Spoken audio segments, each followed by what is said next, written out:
تحياتي. النهاردة هنعمل الطاجن الفريك، ولكن هعمله بشكل كده ايطالي. اول حاجة هنجيب الفريك بتاعنا الناشف، وهننقعه في مية مغلية لمدة تلت ساعة.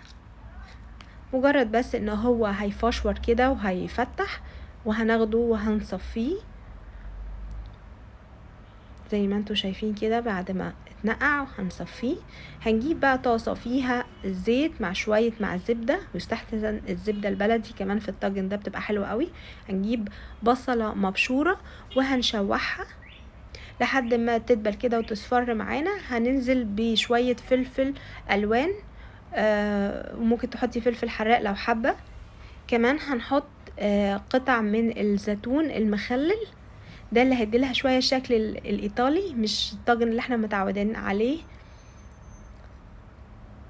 وكمان اقرب كأنه كده بنحط مكونات البيتزا.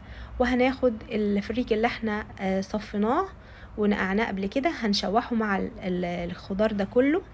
وبعد ما نشوحه هنحط له معلقة من الصلصة وشوية ملح وشوية فلفل، بس خلي بالك عشان الزيتون حادق برضو، خلي الملح مناسب.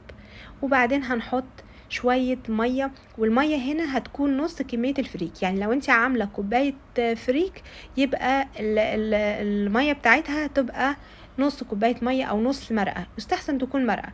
وبعد كده هندخلها الفرن في الطاجن على درجة حرارة 180 رف اوسط. مجرد بس انها تستوي، متاخدش يعني تلت ساعة كمان هتلاقيها استوت خالص.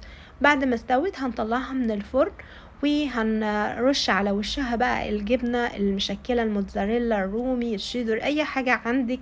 هي دي برضو الحاجة اللي هتخليها ايطالية شوية. وبعد كده هنعرضها للشواية لحد ما الجبنة تسيح ونقدمها. واتمنى ان الوصفة تعجبكم.